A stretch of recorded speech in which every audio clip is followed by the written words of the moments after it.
Lines media Tamil உறவுகளுக்கு வணக்கம். இன்றைய அரசியல் கலன் நிகழ்ச்சிக்கு தங்களை அன்போடு வரவேற்கும். நான் வணக்கம். வணக்கம் சின்ன. இப்போ தமிழ் திரையில் முக்கியமான ஆட்களில் பாக்கியராஜ், பாரதி ராஜா. இப்போ இன்றைக்கி பாக்கியராஜ் அவர்கள் வந்து மரணம் அடைஞ்சிருக்காரு. அது குரு முன்னாடி மறைஞ்சிட்டாப்புல. சிசிஎம் ஒரு 7 நாட்கள் அடுத்த வாரமே அவர் தவறிருக்காரு. அடுத்தடுத்து தமிழ் திரை உலகில் ஒரு இழப்புகள். பாக்கியராஜ் அவர்களுடைய மறைவுக்கு ஆழ்ந்த இரங்கல். நல்ல ஒரு திரைக்கதை மன்னன் அப்படின்னு சொல்லக்கூடிய அவருடைய திரைக்கதை யுக்தி தனித்துவமானது.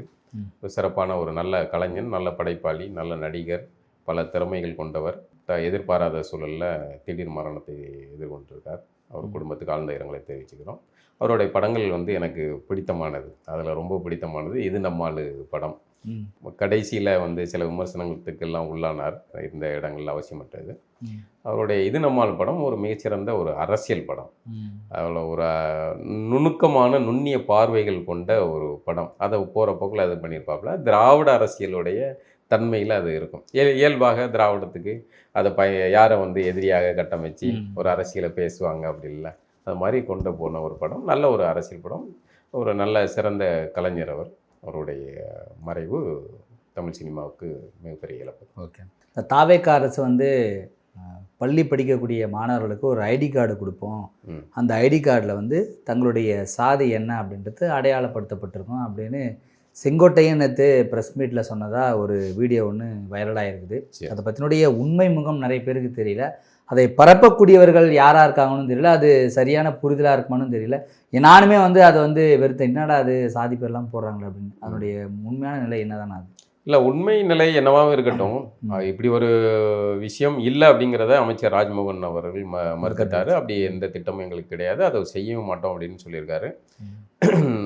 ஆனால் நம்ம இந்த விஷயத்தை வந்து இப்படி ஒரு செய்தியை கேள்விப்பட்டோன்னே உண்மையிலே அதிர்ச்சியாக இருந்தது. ஏன்னா பள்ளி சான்றிதழில் விண்ணப்ப படிவத்திலேயே இந்த சாதி மதம் அப்படிங்கிற கேள்வி காலம் இருக்கக்கூடாது, அது படிப்புக்கு தகுதி இல்லாது, சம்மந்தம் இல்லாது, அந்த இடத்துல அது அவசியமற்றது. அதே மாதிரி டிரான்ஸ்ஃபர் சர்டிஃபிகேட் கொடுக்கும்போதும் அந்த இடத்துல குறிப்பிடக்கூடாது, அதை வந்து அந்த காலமே இருக்கக்கூடாதுன்னு வழக்கு போட்டவன் அப்படிங்கிற அடிப்படையில் நான் வழக்கு போட்டேன். வழக்கறிஞர் சத்யச்சந்திரன் அந்த வழக்கை நடத்தினார். அந்த வழக்கு வெற்றிகரமாக தீர்ப்பு அளிக்கப்பட்டது. அந்த இது வந்து யாரும் அதை விரும்பாதவர்கள் குறிப்பிட வேண்டிய அவசியம் இல்லை. ஆனால் நான் ஒரு இது வச்சேன் என்னென்னா, இதற்கு பதிலாக, ஏன்னா நம்ம இதை இப்படி சொன்னோம்னா உடனே இடஒதுக்கீடுக்கு எதிரானவர்கள் அப்படின்னு ஆரம்பிச்சிருவாங்க. இடஒதுக்கீடு, இடப்பங்கீடு அப்படின்னு சொல்லப்படுகிற விஷயம் யாருக்கு தேவையோ அவர்கள் பயன்படுத்தி கொள்ள வேண்டும், மற்றவர்கள் எல்லாருக்கும் அவசியமற்றது. அப்படிங்கும்போது எவருக்கு தேவையோ, ஒரு பிசி இருக்கார், ஒரு எஸ்சி எஸ்டி இருக்காங்க, அவர்கள் வந்து அந்த இடப்பங்கீடை பயன்படுத்த வேண்டிய நிலையில் இருப்பவர்கள், அவர்கள்ட்ட போய் எப்போ நீ சாதிப்படாத இதெல்லாம் குறிப்பிடாதுன்னு சொன்னால் அது அவர்களை வந்து அவர்களுக்கு அது கை தூக்கி விட வேண்டிய ஒரு தேவை உள்ள ஒரு விஷயம். ஆனால் அதிலே பிசிலேயே ஒரு எஸ்சி எஸ்டிலேயே படித்து மேலே இருந்து ஐஏஎஸ் ஆகவும் பேங்க் ஆஃபீஸராகவும் பெரிய கொடுத்த பணத்தோடவும் இருக்கக்கூடிய ஒருவர் திரும்பவும் தங்கள் ஜாதியை போட்டு அதை பயன்படுத்துவதில் நமக்கு உடன்பாடு கிடையாது, முரண்பாடு இருக்குது. இந்த மாதிரி ஆட்கள்லாம் அதை விட்டு விலகணும் அப்படிங்கிறத நம்ம சொல்கிறோம். இதுதான் நம்மளுடைய அந்த அடிப்படையில் அந்த வழக்கு போட்டோம். அது வந்து வந்தது. விருப்பம் இல்லாதவர்களுக்கு அதை போடக்கூடாது, நீல்னு கொடுக்கலாம். அவர்கள் பொது பிரிவில் வந்துடுவார்கள். அப்படி ஒரு விஷயம் செஞ்சு முற்போக்காக போயிட்டு இருக்க நிலையில் இப்படி வந்து நம்ம இதிலே இருக்கக்கூடாது, சான்றிதழே இருக்கக்கூடாது, விண்ணப்படிலே இருக்கும்போது ஐடி கார்டு, பிள்ளைங்க ஐடி கார்டில் வந்து கொடுப்போம் அப்படின்னு சொன்னதாக தகவல் வெளியாகும்போது அதிர்ச்சியாக இருந்தது. அது அவசியமற்றது. அப்படி ஒரு செயல் திட்டமிடல் இருந்தால் அது முட்டாள்தனமானது. ஆனால் அப்படி இல்லை அப்படின்னு அவங்க சொல்லிட்டாங்க. அதனால் அது இது இல்லை. ஆனால் இப்படி கொடுக்கலாம், அதுக்கு அதை தான் அவங்க சொல்கிறாங்கன்னு நினைக்கிறேன். அதாவது PAN card, Aadhaar card, smart card, அதை மாதிரி ஒரு சின்ன கார்டு, ஒரு லைசன்ஸ் கார்டு மாதிரி ஒன்று கொடுத்து அதில் வந்து குறிப்பிட்டாங்கன்னா அவங்களுக்கு வந்து தேவைப்படும் இடத்தில், இப்போ ஒரு டிரான்ஸ்ஃபர் சர்டிஃபிகேட்டில் குறிப்பிடும்போது ஒரு ஐடி கம்பெனிக்கு வேலைக்கு போகிறான், அந்த பையனை பிடிக்காத ஒரு சாதியை, அந்த பையனுடைய சமூகத்தை பிடிக்காத அல்லது மதத்தை பிடிக்காத ஒருத்தன் வந்து மேனேஜராக இருக்காங்க, அவசியம் இல்லை. அவருக்கு எதுக்கு தேவை டிஸ்டர்பு? அந்த பையனுக்கு அந்த தகுதி இருக்கா, அந்த பணிக்கான தகுதி இருக்கா, குவாலிஃபிகேஷன் இருக்கா, அதுதான் தேவை. அப்போ அந்த இடத்துல அவருடைய சாதியோ மதமோ அங்கே வந்து தொந்தரவு பண்ணும். அப்படிங்கிறனால அது அவசியம் இல்லை. அதுக்கு பதிலாக இந்த ஒரு ஐடி கார்டை கொடுத்தாங்கன்னா அவருக்கு எங்கே தேவையோ அந்த இடத்துல பயன்படுத்த. இப்போ நீங்கள் பேன் கார்டை எங்கே பயன்படுத்துவீங்க? இன்கம் டேக்ஸுக்கு, வங்கிக்கு பயன்படுத்துறீங்க. பேன் கார்டை கொண்டு போய் நீங்கள் டிரைவிங் லைசன்ஸ் வாங்குற இடத்துல கொடுக்க வேண்டிய அவசியம் இல்லை. அதை மாதிரி தான் இதை வந்து இப்படி வச்சுக்கலாம். ஒரு ஆள் இப்படி கொடுத்தாங்கன்னா அது பாராட்டுக்குரியது. டிரைவிங் லைசன்ஸ் கொடுக்குறாங்கல்ல, அதுவும் அட்ரஸ் எல்லாமே எல்லாமே மாதிரி இருக்கு. இதுல கொடுத்துட்டா அவங்களோட இது தேவைப்படும். அவர்களுடைய பிரதிநிதித்துவம், அவர்களுக்கான இடப்பங்கீடு தேவைப்படுகிற இடத்தில் அவர்கள் அதை பயன்படுத்திக்கிட்டாங்க. மற்ற எல்லா இடத்துலையும் அவங்க வந்து தூக்கி சுமந்துட்டே அவசியம் இல்லை. இன்னொரு பக்கம் வந்து அதை உடைக்க வேண்டிய இதுவும் இருக்கு. அது ஒரு தனி கோணம், அது தனிப்பட்ட அரசியல்னு வைங்களேன். ஆனால் இது வந்து பொதுவாக மாணவர்களை இப்படி வந்து சாதியின் பேர்ல, மதத்தின் பேர்ல அடையாளப்படுத்த வேண்டிய தேவையில்லை. அதை செய்யவும் மாட்டார்கள் என்று நம்பும். இது வந்து திமுக செய்யாம இப்ப தாவேகா செய்யறாங்க. இந்த ஒரு மாற்றத்தை வந்து திமுகவே நிறைய விஷயங்கள் வந்து புதிய விஷயங்கள் சொன்னா வந்து கேட்டுக்கிட்டாங்கன்னு நினைக்கிறேன். விமர்சனங்களை எடுத்துக்கிட்டாங்க. அதுல தவறுகள் இருந்தா திருத்திக்கிட்டாங்க. இந்த ஆட்சியை கொஞ்சம் நம்ம பட்டிட்டிங்கிறீங்க பார்த்து தட்டிக்கிட்டி கொண்டு போலாங்கிற ஒரு நல்லது செஞ்சா பாராட்டுவோம். விமர்சனம் செஞ்சா தவறா இருந்தா விமர்சி அடிக்க வேண்டியதான், விமர்சிக்க தான் செய்வோம். அதுல வந்து யார் என்னன்னு பார்க்க வேண்டியது. நமக்கு தேவை ரிசல்ட். அதை யார் செஞ்சா என்ன, அது நல்லபடியா நடக்கும். அப்போ அந்த டெல்லி சிறப்பு பிரதிநிதியாக வந்து கர்நாடகாவை சார்ந்த வெங்கட் நாராயணன் அப்படின்ற ஒரு ப்ரொடக்ஷன் கம்பெனியோட ஓனர் அவர் வந்து நியமிச்சிருக்காங்க. தயாரிப்பாளர். ஜனநாயகன் படத்தோட ஜனநாயகன் படத்தினுடைய ப்ரொடக்ஷன் ப்ரொடியூசர் வந்து நியமிச்சிருக்காங்க. இது வந்து இப்போ ஒரு பேசுபொருளாக இருக்கு. ஜனநாயகன் படம் வந்து ரிலீஸ் ஆகலை, படம் வசூல் இல்லை, ப்ரொடியூசர் நஷ்டப்படுறாரு.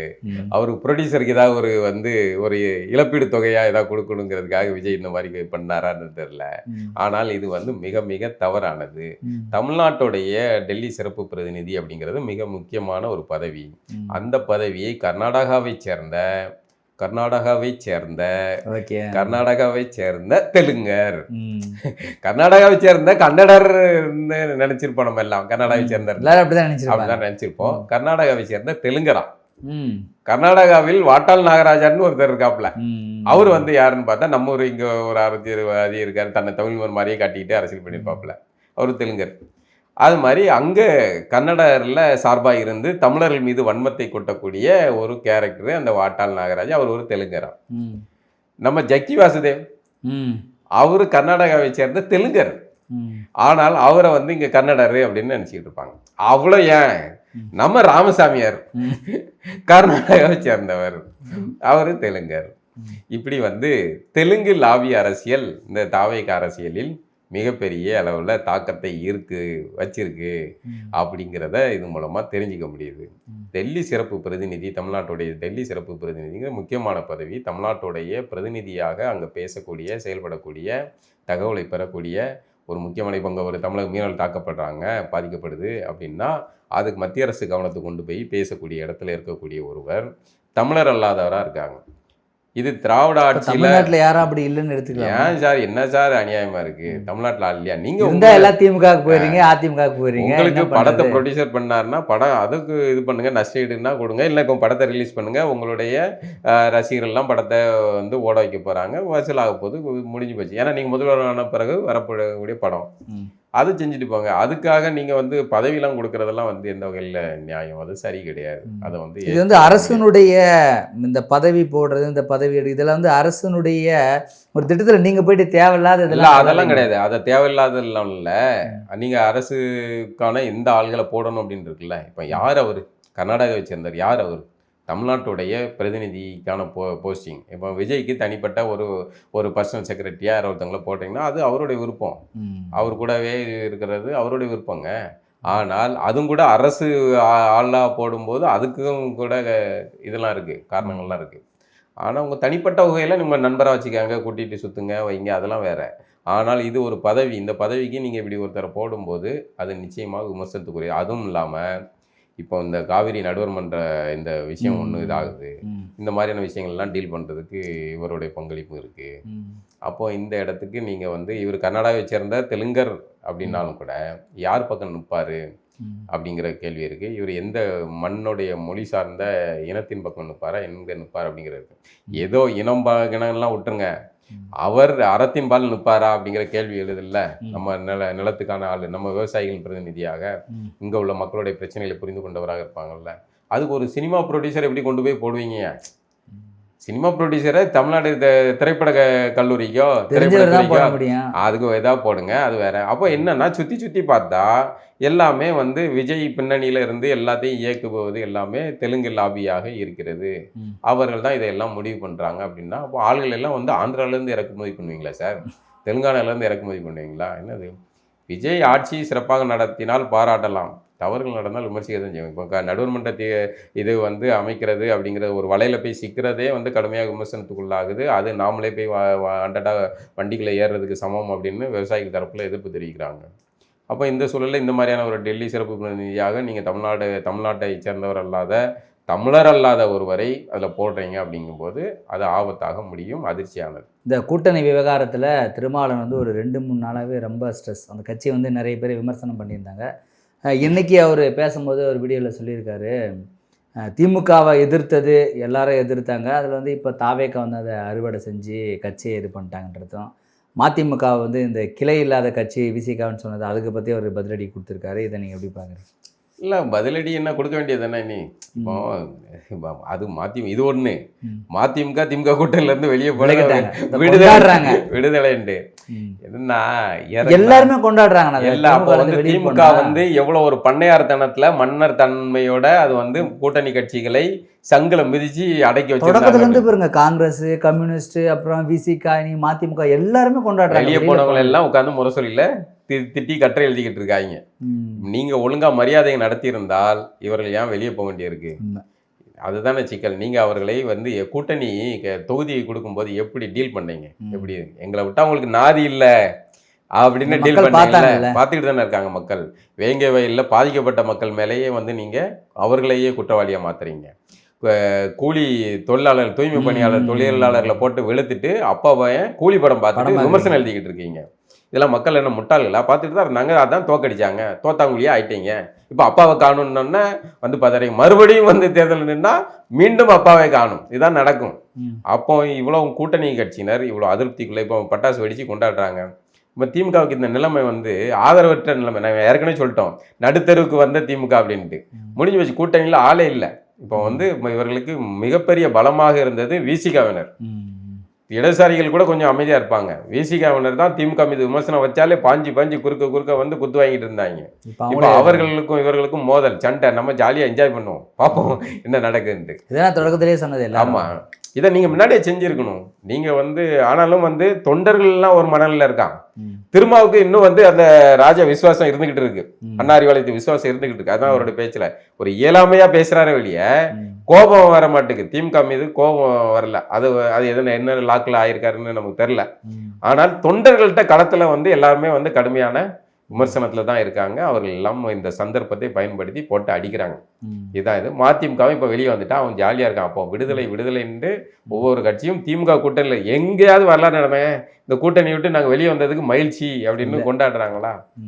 இப்போ வந்து இடதுசாரிகள் ஒரு நாங்கள் தாவைக்காக ஆதரவு கொடுக்குறோம் அப்படிங்கிற நிலையில தான் இருக்காங்க. ஆனால் அவர்கள் மீது என்னன்னா தோத்துட்டாங்க, என்ன செய்யறதுன்னு தெரியல, வெறி பிடிச்சி போய் எல்லாம் வெளியே இதானவங்களெல்லாம் திட்டிக்கிட்டு இருக்காங்க. அப்போ மேலும் மேலும் இதாகுது. அப்போ களம் வந்து திமுக நடுத்தருவில் நிற்க வைக்கப்பட்டது. இனிமேல் திமுகவுக்கு இருக்கிற ஒரே வாய்ப்பு பாசிச பாஜக தான். இப்போ பாசிச பாஜக பாஜகவாக மாறும் காலத்தை இந்த தமிழ்நாடு பார்க்கக்கூடிய துர்பாக்கியம் நடந்தாலும் நடக்கலாம். இப்போ திமுக கூட்டணியிலிருந்து விசிகா, கம்யூனிஸ்ட்டு, அதுக்கப்புறம் வந்து மதிமுக எல்லாரும் வெளியே போயிட்டாங்க, தனியாக இருக்குதுன்னு நம்ம பேசணும். இப்போ சீமான் அவர்கள் வந்து திமுகவுக்கு ஆதரவு கொடுப்பாரா என்னன்னு தெரியல. இப்போ அவங்க 2 பேரும் உங்களுக்கு அப்படி ஒரு இது சீமான் பேரை சொன்னா உங்களுக்கு வந்து இல்ல நான் அப்படிலாம் சொல்லல. இப்போ அவங்க 2 பேருடைய நிலைமை இப்போ கொஞ்சம் பேசுறது. பாசக்கார பாஜக இது பாசக்கார தம்பியான்னு நினைக்கிறீங்களா? 2 பேரும் பேசியிருக்காங்க. இப்போ பொது வேட்பாளரா அம்பாசமுத்திரத்தை நிற்க வைக்கலாம் அப்படின்ற பேசுபொருளும் வந்திருக்கு. அது எப்படி? நம்ம ஏற்கனவே ஒரு காணொலி போட்டோம். திமுக அதிமுக ஆதரவில் சீமான் பொது வேட்பாளராக அம்பாசமுத்திரத்தில் நிற்க போவதாக தகவல் வருது, வதந்தியாக சொல்லப்படுது. அதனால நம்ம அதை ஒரு முடிவு இல்லை. இப்போ அவர் வந்து அங்கே நிற்க போறது அறிவிச்சிட்டாரு. அம்பாசமுத்திரம் தானே நிற்க போறோம் அப்படிங்கிறத அறிவிச்சிட்டாரு. இப்போ அறிவிச்சிட்டாரு. அது ஒன்றும் தவறு கிடையாது. எல்லா இடைத்தேர்தலையும் நாம் தமிழர் போட்டியிடும், இதுலேயும் போட்டியிட்டு சீமான் அவர்கள் சட்டமன்றத்துக்குள்ள போகிறதுக்கான சூழலை எப்படியாவது உருவாக்கணும் அப்படின்னு தம்பிகள்லாம் ஆர்வமாக இருக்காங்க. எப்படியாவது உள்ள போயிடணும் அப்படின்ட்டு. இந்த சூழலில் நாம் தமிழர் எப்போதும் போல தனித்து அந்த வீரியத்தோட அந்த தனித்த தமிழ் தேசிய அடையாளத்தோட தேர்தல் களத்தை எதிர்கொள்வது என்பது புதிதல்ல, அது சரியானது தான். ஆனால் இந்த தேர்தலையும் அப்படி எதிர்கொண்டால் அது வந்து வரவேற்புக்குரியது, பாராட்டுக்குரியது தான். ஆனால் பின்னணி என்னன்னா வந்து அதிமுக அதற்கு வாய்ப்பு இல்லாத மாதிரி தான் இருக்குது. இப்போ அதிமுக திமுக 2 பேருமே சேர்ந்து தான் பொதுவாக ஒருத்தர் நிறுத்த வைக்கலாம் அப்படின்ற ஒரு பிளான். அப்படிதான் வந்து அதுக்கேத்தாப்புல இது அவருடைய கெட்ட நேரமா இவங்களோட நல்ல நேரமா ஒன்றும் புரியல. சந்திப்புகளும் அதுக்கேத்தாப்புல நடக்குது. இப்போ கௌதமன் அண்ணன் பொண்ணு கல்யாணத்துக்கு போன இடத்துல இப்படி ஒரு சந்திப்பு நடந்து போச்சு. இப்போ அதுக்கப்புறம் இவரு அம்பாசமுத்திரம் அறிவிக்கிறாரு. அப்போ எல்லாம் வந்து கோட் வேர்டு அக்செப்டடு அப்படின்னு சந்தேகப்படுறதுக்கான வாய்ப்புகள் உருவாகி போச்சு. அப்போ என்ன நாம் தமிழர் நம்ம ஏற்கனவே காணொலியில் சொன்ன மாதிரி நாம் தமிழர் திமுக திராவிட எதிர்ப்புலையும் தமிழின படுகொலை நடந்த இதுலேயும் வந்து காங்கிரஸ் எதிர்ப்புலையும் அது உருவான கட்சி. அந்த வீரியத்தோட அந்த அடையாளத்தை அது இழக்கும் போது அது வந்து மீண்டும் பின்னடைவை தான் சந்திக்கும். இந்த தேர்தலில் சீமானவர்கள் ஒரு வேளை வெற்றி பெற்று, நீங்களே சொன்னீங்க அண்ணா மட்டுமாவது உள்ள போயிருந்தா நான் தான் நினைச்சீங்க. ஆமா, இப்போ அதையாவது இப்போ அண்ணா இப்படியாவது ஒரு உள்ள போகல, எப்படி போறதுன்னு இருக்குல்ல, அதுக்கு நீங்க பருத்தி மட்டும் குடன்ல இருந்து போயிருக்கலாமே. கரெக்ட் தானே? இல்ல நீங்க வந்து திமுக ஆதரவில் திமுக ஆதரவுல வந்து சீமான் வெற்றி பெற்று சட்டமன்றத்துக்கு போய் அங்க சாம்பிட்டும் சாய்க்கிறதுக்கு ஒன்றும் கிடையாது.